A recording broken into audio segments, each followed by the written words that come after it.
グルテンとは何か？それはタンパク質の一種です。糖質と勘違いされがちですが、グルテンは糖質ではありません。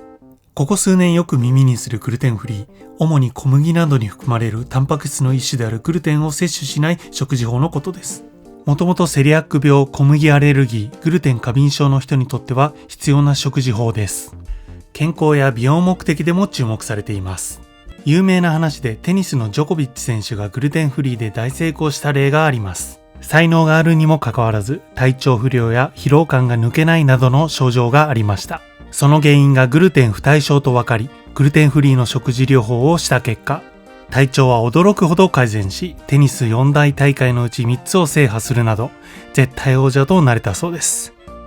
お菓子ではよく小麦粉を米粉に置き換えて代用する方法が取られています。米粉はサラサラとして揺すると形が残りませんが、小麦粉の薄力粉では形が残る違った質感です。お菓子では小麦粉の種類でも薄力粉を使うことが多いです。強力粉と薄力粉の違いはまた別の動画で、グルテンは小麦、大麦、ライ麦などに含まれるグリアジンとグルテニンという2つのタンパク質が水とこねられることで結びついてできる物質です。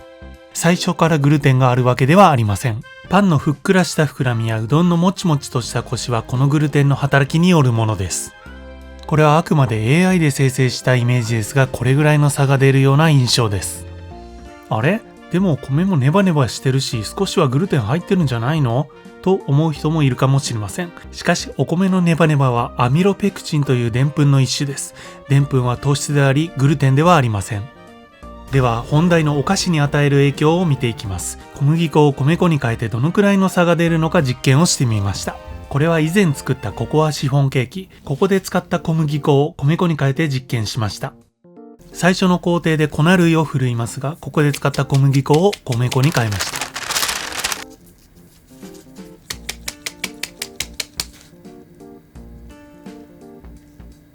厳密に言うと全卵の質量が若干異なるかもしれませんが、他は全く同じに作っていきます。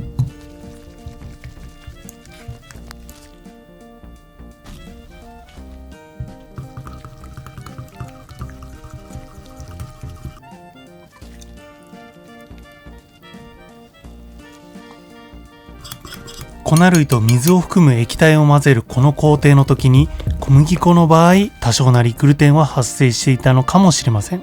ちなみに油だけだとグルテンは発生しません。グルテンになるには水が必要なのです。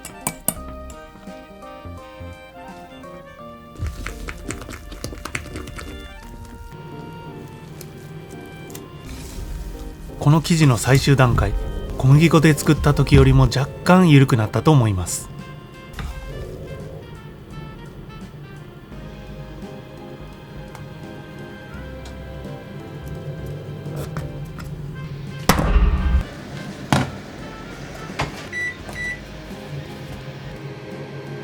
オーブンで焼いた時、膨らみに大きな差が出ました。だいぶ違いますね。一目瞭然です。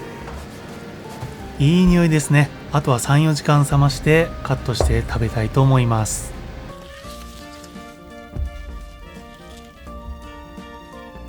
見た目の差はこれぐらい出ました。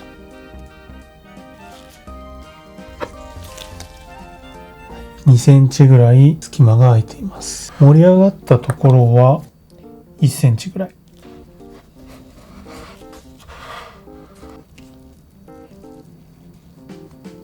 ずっしりしてる分しっとりしてそうで美味しそうです。